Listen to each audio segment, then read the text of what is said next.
Hello friends, स्वागत है आपका आपके अपने YouTube channel the age of science में। आज हम इस वीडियो में केमिस्ट्री के 10 ऐसे क्वेश्चन पढ़ेंगे जो कॉम्पिटिटिव एग्जाम में बहुत ज़्यादा ट्रेंड हुए हैं। इन क्वेश्चंस को आपको एक्स्ट्रा फैक्ट के साथ पढ़ाया जाएगा। जो इसमें प्रिंसिपल्स और लॉज यूज हुए हैं वो सारे के सारे आपको बताए जाएंगे। तो वीडियो स्टार्ट करते हैं। हमारा पहला क्वेश्चन आपकी स्क्रीन पर है। क्वेश्चन में पूछा जा रहा है कि किसी परमाणु की धनात्मक इलेक्ट्रॉन बंधुता सूचित करती है, यानी कि किसी भी परमाणु की जो धनात्मक इलेक्ट्रॉन बंधुता होती है वो क्या रिप्रेजेंट करती है, यानी कि पॉजिटिव इलेक्ट्रॉन एफिनिटी। सबसे पहले हम इलेक्ट्रॉन एफिनिटी की बात करते हैं कि इलेक्ट्रॉन एफिनिटी ही क्या होती है। अगर इलेक्ट्रॉन एफिनिटी की बात करते हैं तो सपोज दैट ये क्या है, कोई क्या है, कोई एटम है। ये क्या है, मान लिया कोई एटम है आपके पास। इस एटम से इस एटम में आपको इलेक्ट्रॉन क्या करना है, इलेक्ट्रॉन डालना है। मान लिया इलेक्ट्रॉन इसके अंदर जाए तो इससे क्या होगा, इससे एनर्जी बाहर आएगी। क्या बाहर आएगी, इससे एनर्जी बाहर आएगी। यही जो एनर्जी होगी यही आपकी इलेक्ट्रॉन एफिनिटी होगी। इसी एनर्जी को हम बोलेंगे इलेक्ट्रॉन एफिनिटी। यही एनर्जी आपकी क्या कहलाएगी, इलेक्ट्रॉन एफिनिटी कहलाएगी। जो इलेक्ट्रॉन एफिनिटी है वो क्या होती है, energy released by gaining an electron from the in the outermost shell, यानी कि आउटर मोस्ट सेल में इलेक्ट्रॉन को गेन करने पर जो एनर्जी रिलीज होती है उसी को बोलते हैं इलेक्ट्रॉन एफिनिटी। क्या बोलते हैं इसको, इसको इलेक्ट्रॉन एफिनिटी बोलते हैं। एक दूसरा नाम होता है इसका इलेक्ट्रॉन गेन एंथैल्पी। इसी को इलेक्ट्रॉन गेन एंथैल्पी भी बोला जाता है। क्या बोला जाता है इसको, इलेक्ट्रॉन गेन एंथैल्पी भी बोला जाता है। एक बात आपको और ध्यान रखनी है यहां से, जो इलेक्ट्रॉन बंधुता होती है वो क्या होती है, फर्स्ट इलेक्ट्रॉन बंधुता की बात करते हैं, मतलब फर्स्ट इलेक्ट्रॉन एफिनिटी की बात करते हैं तो ये पॉजिटिव होती है। जो कि जो आपका थर्मोडायनामिक लॉ होता है, थर्मोडायनामिक लॉ के खिलाफ है। क्योंकि थर्मोडायनामिक लॉ ये कहता है कि जब एनर्जी रिलीज होती है तो चिन्ह क्या होना चाहिए, निगेटिव होना चाहिए। लेकिन इलेक्ट्रॉन एफिनिटी के केस में चिन्ह क्या होता है, पॉजिटिव होता है। ठीक है, यानी कि थर्मोडायनामिक्स के खिलाफ है ये वाली बात। आपकी जो सेकंड इलेक्ट्रॉन एफिनिटी होती है वो क्या होती है, निगेटिव। सेकंड और थर्ड की बात करते हैं तो क्या होती है, निगेटिव, और फर्स्ट की बात करते हैं तो क्या होती है, पॉजिटिव होती है। अब electron affinity first second third क्या होती है।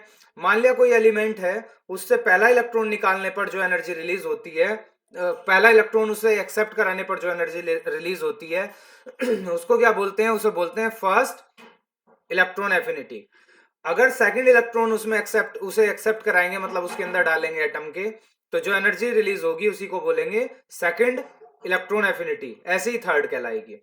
तो अब हमें ये ध्यान है, ये पता लगा यहां से कि फर्स्ट क्या होती है, पॉजिटिव होती है, सेकंड और थर्ड क्या हो सकती है, निगेटिव हो सकती है। तो हम यहां से ऑप्शन देखते हैं, हमारा ऑप्शन कौन सा जा रहा है। यहां से ऑप्शन जो बन रहा है हमारा वो फर्स्ट ही बन रहा है। क्या कह रहा है ऑप्शन फर्स्ट में कह रहा है negative ion is more stable then the neutral atom.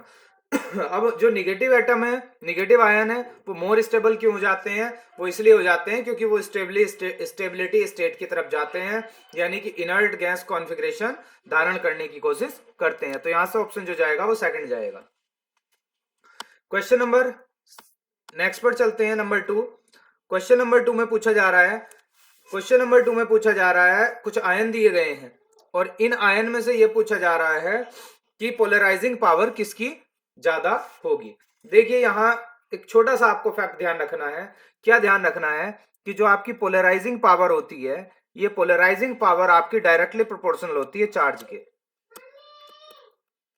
किसके डायरेक्टली प्रोपोर्शनल होती है, चार्ज के।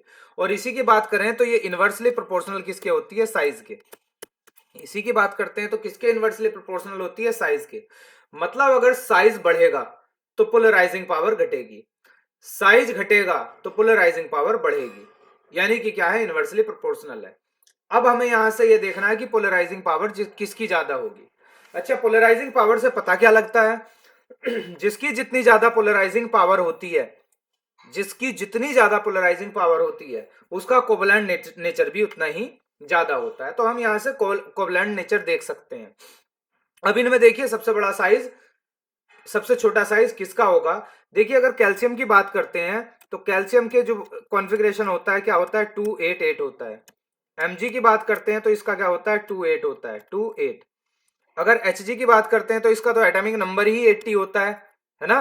और 2 पॉजिटिव ये दे देगा, मतलब 2 पॉजिटिव की वजह से 2 इलेक्ट्रॉन चले जाएंगे तो 78 रहेगा, यानी कि इसका तो सबसे बड़ा साइज रहेगा। Be2 पॉजिटिव की बात करते हैं यहां पर, तो Be2 पॉजिटिव में कॉन्फ़िगरेशन क्या आएगा, 2 आएगा, यानी कि एक ही सेल यूज हुआ है, तो सबसे छोटा साइज इसका होगा। और साइज छोटा होगा तो पोलराइजिंग पावर इसकी सबसे ज्यादा होगी। तो आंसर जाएगा डी के साथ। एक और क्वेश्चन यहां से बनता है पूछा जाता है आपका कि BeCl2, क्वेश्चन में आता है BCl3 और AlCl3 जो कंपाउंड होते हैं ये कैसे कंपाउंड होते हैं, तो इनका तीनों का ध्यान रखना, ये तीनों के तीनों आपके कोवलेंट कंपाउंड्स होते हैं। और इसमें यही फैक्ट लगता है कि कैटायन जो हो अगर कंपाउंड का वो छोटा हो तो पोलराइजिंग पावर ज्यादा होती है, और जिसकी पोलराइजिंग पावर ज्यादा होगी उसका कोवलेंट करेक्टर ज्यादा होगा। क्वेश्चन नंबर नेक्स्ट पर चलते हैं। क्वेश्चन नंबर 3 आपकी स्क्रीन पर है। पूछा जा रहा है कि anhydride of HClO4 is acid is, मतलब HClO4 ये Cl है यहां पर, ये Cl है, Cl ही कहा गया है यहां पर। HClO4 का एनहाइड्राइड क्या होगा। देखिए जब भी किसी एसिड का आपको एनहाइड्राइड निकालने की जरूरत पड़े तो आपको छोटा सा काम करना है, कुछ काम नहीं करना है, एक बहुत छोटा सा काम बता रहे हैं आपको, वो करना है। क्या करना है, इसमें से जो भी आपका एसिड हो, एसिड में से आप क्या करो, एसिड में से वाटर निकाल के देख लो।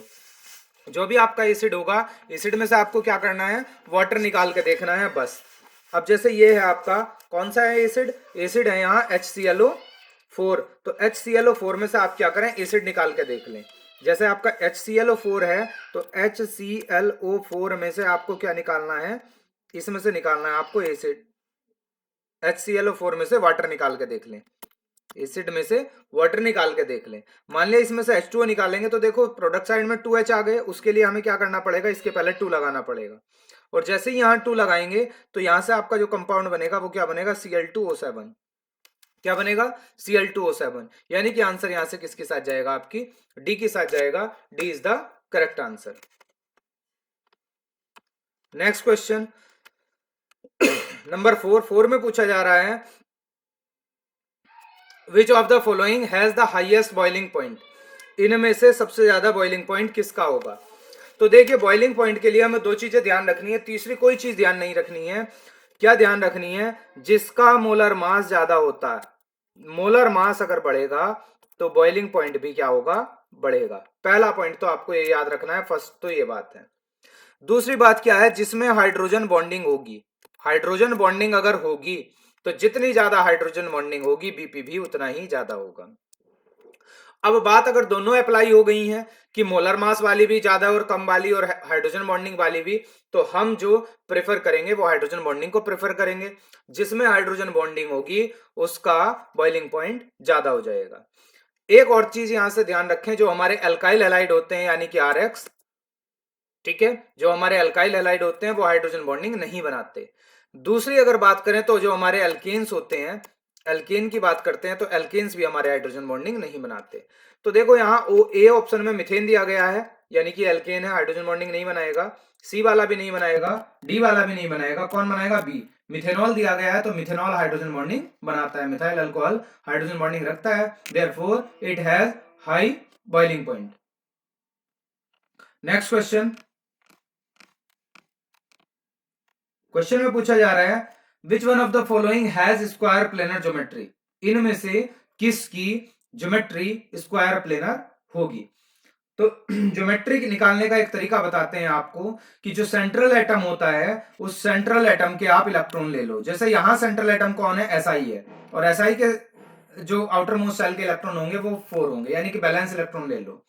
प्लस जितने मोनोवेलेंट एटम हैं उनको ऐड कर लो। देखो फ्लोरीन क्या होता है, मोनोवेलेंट होता है, तो वो हमने ऐड कर लिया, कितने हैं, 4 हैं। दोनों को ऐड करेंगे, ऐड करके क्या करो, 2 से डिवाइड कर दो। 2 से डिवाइड करेंगे तो कितना आ जाएगा आपका, 4 आ जाएगा। और 4 के लिए हाइब्रिडाइजेशन होता है sp3, ठीक है। अगर यहां की बात करते हैं तो यहां क्या है, यहाँ आपका आई है, आई के आउटर मोस्ट सेल में इलेक्ट्रॉन 7 और Cl कितने हैं 4 है और एक नेगेटिव चार्ज है, तो कितना हो गया यहाँ से हो जाएगा 7 4 11 और एक 12, और 12 को 2 से डिवाइड करेंगे तो कितना आ जाएगा, तो आ जाएगा 6, और 6 के लिए हाइब्रिडाइजेशन जो होता है वो होता है sp3d2। बाकी को भी देख लेते हैं। इसमें बी के आउटर मोस्ट सेल में इलेक्ट्रॉन कितने होते हैं 2 होते हैं, प्लस 4 प्लस 2 निगेटिव चार्ज, तो कितना आ गया 8 मतलब 2 से डिवाइड करेंगे 4 और हाइब्रिडाइजेशन कौन सा आ जाएगा sp3 आ जाएगा। अगर इसकी भी बात करते हैं तो Sn के आउटर मोस्ट सेल में 4 इलेक्ट्रॉन और Cl भी 4, कितने हो गए 8, 2 से डिवाइड करेंगे कितना आ गया 4, यानी कि हाइब्रिडाइजेशन कितना आ गया इसका भी sp3। तो तीन में तो कॉमन आ रहा है ए सी और बी में, तीनों में क्या आ रहा है sp3 आ रहा है, और sp3d2 किस में आ रहा है ICl4 में आ रहा है, तो यही क्या होगा आपका, यही स्क्वायर प्लेनर होगा। कैसे ज्योमेट्री बन जाएगी, अगर ज्योमेट्री की बात करें तो यहाँ आई है, यहाँ Cl बनेगा, यहाँ Cl बनेगा, Cl बनेगा और Cl बनेगा। देखो ये आपकी ज्योमेट्री हो जाएगी, ज्योमेट्री की बात करते हैं तो ये आपकी ज्योमेट्री हो जाएगी, और यहाँ क्या आएगा, एक लोन पेयर का लूप आएगा और नीचे भी लोन पेयर का लूप आएगा। इसी ज्योमेट्री को क्या बोलते हैं, इसी को बोलते हैं स्क्वायर प्लेनर। यही ज्योमेट्री आपकी स्क्वायर प्लेनर है। नेक्स्ट क्वेश्चन में पूछा जा रहा है कि जो नाइट्रोबेंजीन होती है, nitrobenzene when reduced with methanolic sodium hydroxide gives, यानी कि नाइट्रोबेंजीन का अगर मिथेनॉलिक सोडियम हाइड्रोक्साइड से रिडक्शन कराते हैं तो बनता क्या है। देखिए रिएक्शन में क्या लिया गया है, आपका नाइट्रोबेंजीन ली गई है। किसकी बात कही गई है, नाइट्रोबेंजीन की बात कही गई है, तो यहाँ नाइट्रोबेंजीन ले लें हम। नाइट्रोबेंजीन में क्या होता है, बेंजीन के ऊपर NO2, ये हो गई आपकी नाइट्रोबेंजीन, और इसकी रिएक्शन क्या कराई गई है, इसका कराया गया है रिडक्शन। क्या कराया गया है, इसका रिडक्शन कराया गया है। किसकी प्रेजेंस में कराया गया है, अगर प्रेजेंस की बात करते हैं तो प्रेजेंस ली गई है यहाँ CH3OH और NaOH, CH3OH और NaOH की प्रेजेंस में रिडक्शन आपका कराया गया है। तो यहां से जो प्रोडक्ट बनता है यही पूछा जा रहा है कि प्रोडक्ट क्या बनेगा। तो यहां से क्या होगा, दो बेंजीन आपस में जुड़ जाएंगे, बेंजीन क्या होंगी, यहाँ बेंजीन जुड़ जाएंगे आपस में। कैसे जुड़ेंगी, पहली बेंजीन किससे जुड़ेगी, N से, फिर डबल बॉन्ड N और फिर एक बेंजीन आएगी। इसी कंपाउंड को क्या बोलते हैं, ये कंपाउंड जो रहेगा ये एजो कंपाउंड होगा, क्योंकि ये जो बीच में N डबल बॉन्ड N है ये क्या होता है, ये एजो लिंकेज होती है, इसे क्या बोलते हैं, azo linkage, azo linkage.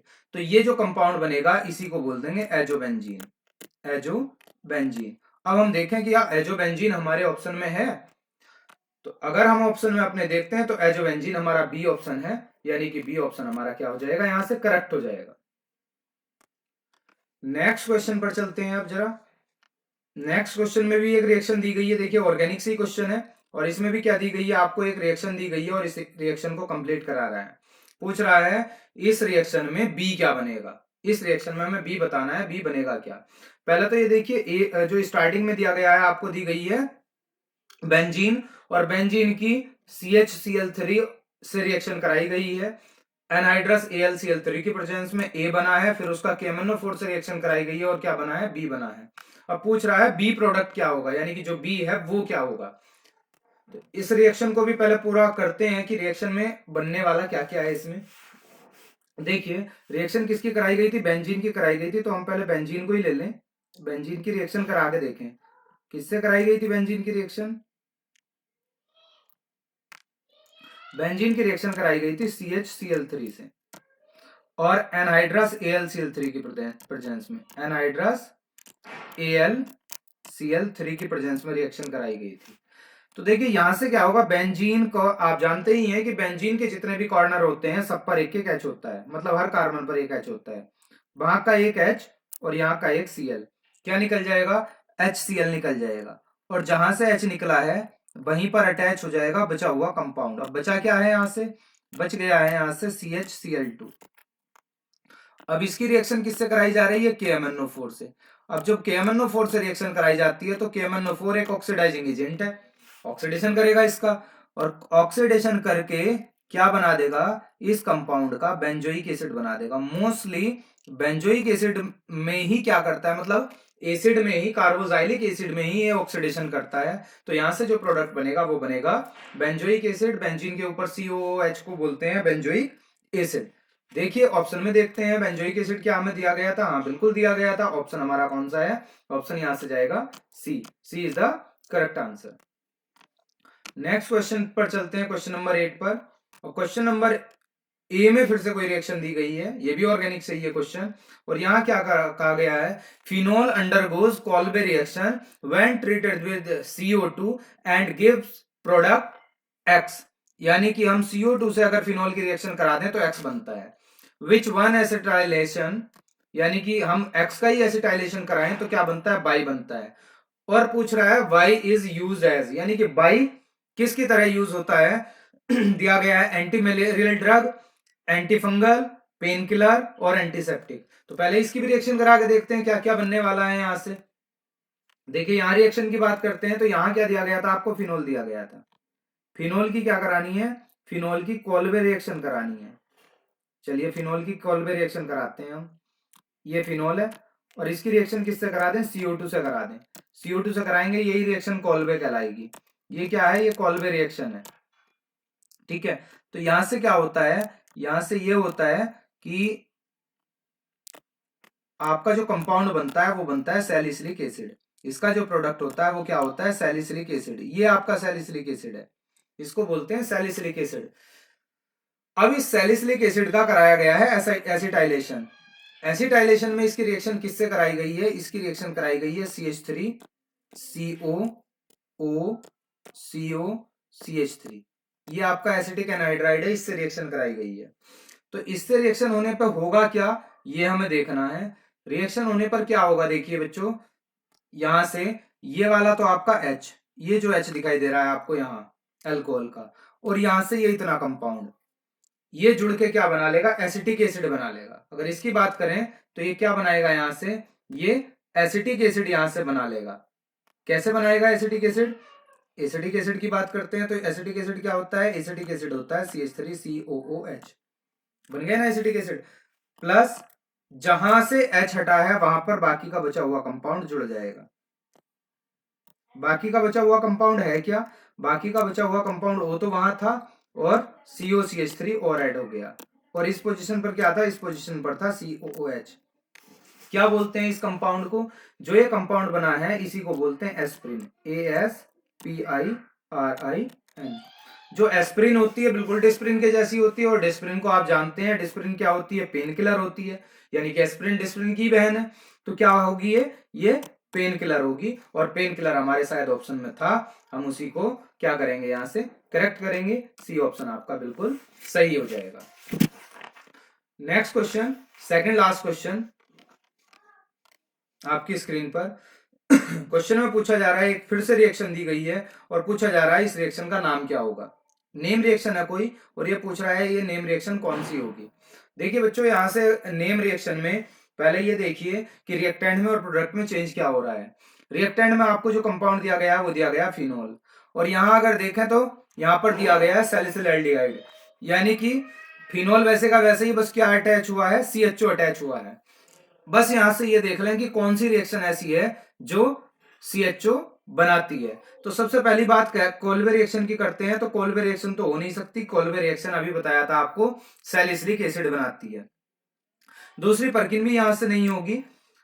Gattermann aldehyde संश्लेषण हो सकती है या गटरमैन रिएक्शन हो सकती है। तो HCl और HCN दोनों यूज जो किए जाते हैं वो किए जाते हैं गटरमैन रिएक्शन में। तो ऑप्शन जाएगा गटरमैन रिएक्शन के साथ, यानी कि यहां से करेक्ट ऑप्शन होगा बी। लास्ट क्वेश्चन वीडियो का, क्वेश्चन में पूछा जा रहा है which one out of the following is a nucleophile. सबसे पहले हम ये समझ लें कि न्यूक्लियोफाइल होता क्या है। देखिए न्यूक्लियोफाइल की अगर बात करें तो 3 पॉइंट ध्यान रखिए न्यूक्लियोफाइल के, 1, 2 एंड 3। न्यूक्लियोफाइल क्या होते हैं, अगर न्यूक्लियोफाइल की बात करते हैं तो ऐसे कंपाउंड होते हैं जिनके पास लोन पेयर हो। पहली बात क्या हो, लोन पेयर हो। दूसरी बात क्या करते हैं, दूसरे कौन से हों, जिन पर निगेटिव चार्ज हो। निगेटिव चार्ज वाले भी क्या होंगे, आपके न्यूक्लियोफाइल होंगे। तीसरी बात करते हैं तो क्या हो, इलेक्ट्रॉन रिच होने चाहिए। कहने के लिए तो 3 बात हो गई, लेकिन 3 बात है ही नहीं। इलेक्ट्रॉन रिच स्पीसीज क्या होती हैं, वो न्यूक्लियोफाइल होती हैं। और इन्हीं तीनों को हम क्या बोलते हैं, इन्हीं तीनों को बोलते हैं लुईस बेस। लुईस बेस यानी कि जितने भी लुईस बेस होते हैं वो क्या होते हैं, न्यूक्लियोफाइल होते हैं। All the Lewis acids are electrophile. अब इनमें से हम ये देख लें इलेक्ट्रॉन रिच कौन सा है। देखो SO3 का तो ऑक्टेट कंप्लीट है, BF3 का तो वैसे इलेक्ट्रॉन डेफिशिएंट है, यानी कि बी के में 8 इलेक्ट्रॉन हो ही नहीं रहे हैं, 6 ही रह रहे हैं। FeCl3 भी जो है वो लुईस एसिड है, तो यहां से NH3 आपका करेक्ट आंसर रहेगा। क्यों रहेगा, देखिए स्ट्रक्चर आपने NH3 की देखी होगी, तो NH3 की स्ट्रक्चर में N के ऊपर क्या रहते हैं, लोन पेयर रहते हैं, और जिसके पास लोन पेयर होगा वही लुईस बेस की तरह एक्ट करेगा। तो यहां से करेक्ट आंसर जो जाएगा वो किसके साथ जाएगा, सी के साथ जाएगा। C is the correct answer. तो ये हमारी वीडियो का लास्ट क्वेश्चन था। कमेंट करके बताइए वीडियो आपको कैसा लगा। जय हिंद, जय भारत।